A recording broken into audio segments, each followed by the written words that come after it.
A continuación se muestra un plano del laboratorio de química analítica, que es donde estaremos trabajando en este semestre.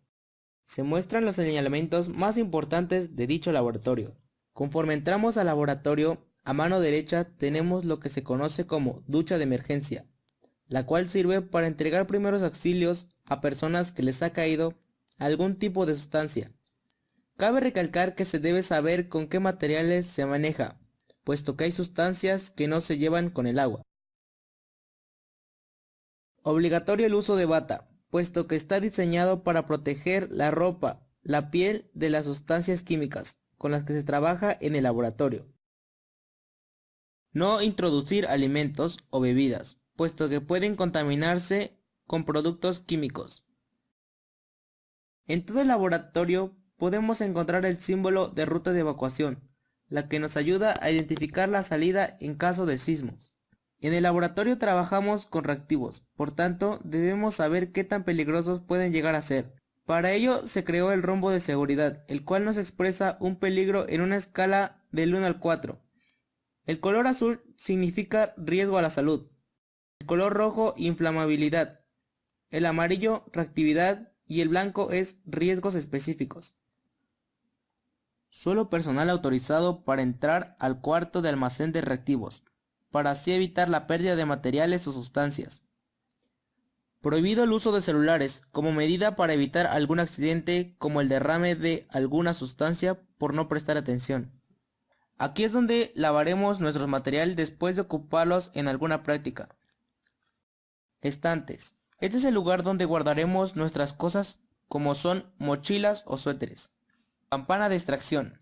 Es un sistema de ventilación con la función principal de proteger al usuario contra la exposición a vapores, químicos, gases, polvos y aerosoles.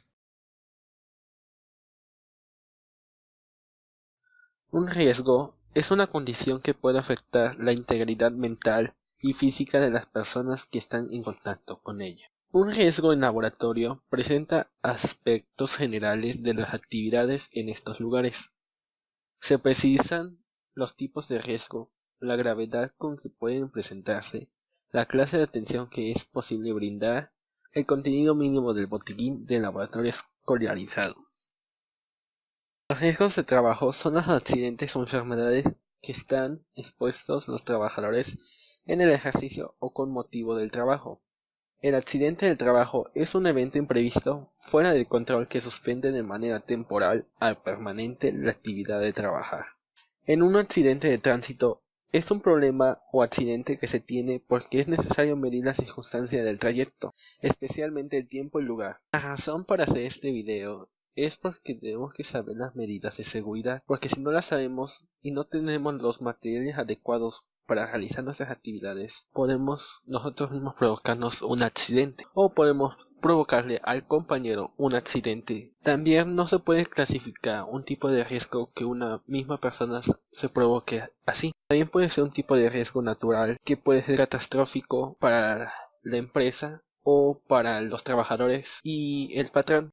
Tipos de riesgo. Existen varios tipos de riesgo, entre ellos los químicos, eléctricos, mecánicos, biológicos o por manejo de temperaturas. Los riesgos químicos se presentan durante el manejo de sustancias químicas. Esto incluye su manipulación en las prácticas y actividades. Riesgos eléctricos. Se presentan cuando se manipulan dispositivos que emplean corriente eléctrica y o cuando están en contacto con electricidad estática. Riesgos mecánicos. Se originan por el movimiento de las personas dentro de las instalaciones y o cuando el movimiento de los objetos que manipulan. Riesgos biológicos. Son aquellos que se originan por la manipulación de agentes biológicos vivos o de los productos derivados de ellos.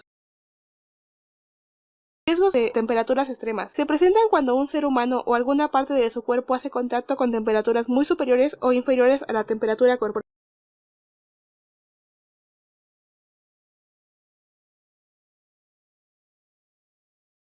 Matraz Erlenmeyer.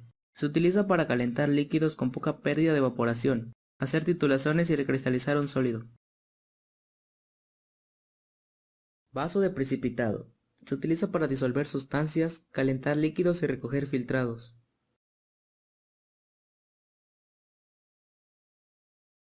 Probetas. Se utiliza para medir volúmenes aproximados de líquidos.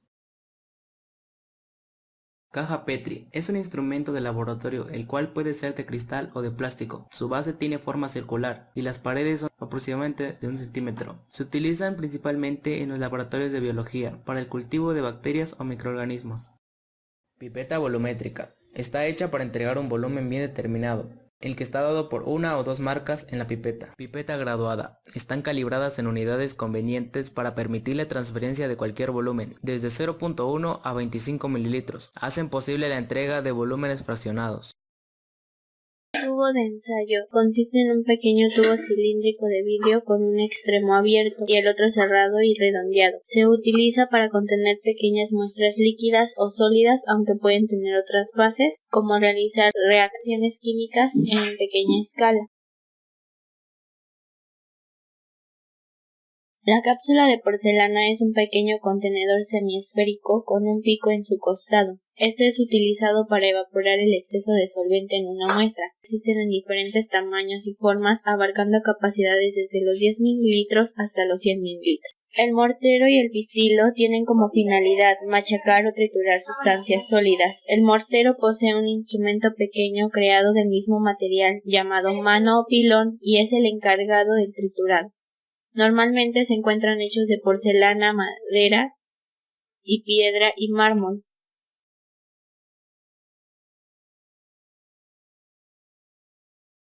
La pera de succión, perita o perita de goma es un aparato que se utiliza en los laboratorios con el fin de succionar un líquido. Se suele utilizar para las pipetas y para los cuentagotas. La tela de asbesto o rejilla se usan en el laboratorio como un aislante para la protección de equipos y para la conservación de calor. Es la encargada de repartir la temperatura de manera uniforme cuando se calienta con un mechero. Una gradilla es una herramienta que forma parte del material de laboratorio y es utilizada para facilitar el soporte y manejo de los tubos de ensayo. Las gradillas se fabrican de madera, plástico, metal y las más comunes son de plástico. Picetas.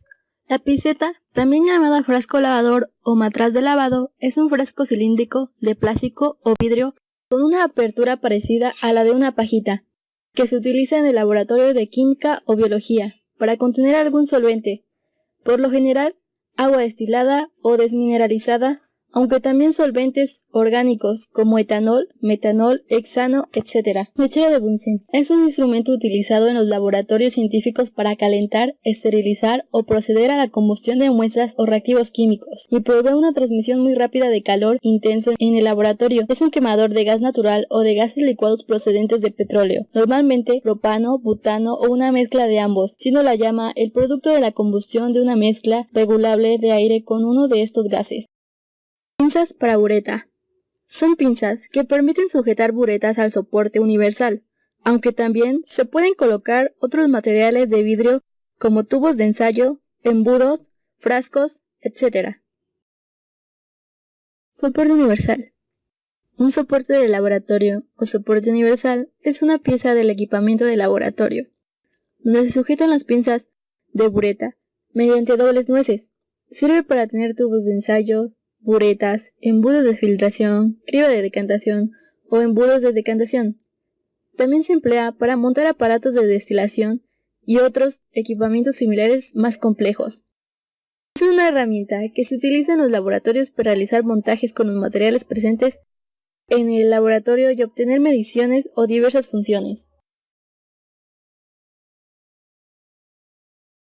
La perilla se va a agarrar con la mano que sea normal. Por ejemplo, aquí como lo vemos, igual con la mano derecha se está agarrando. Es importante que se oprima de una manera muy fuerte y la coloquemos en la punta de lo que es nuestra pipeta. La colocamos de una manera suave y sin que llegue hasta el fondo de la misma.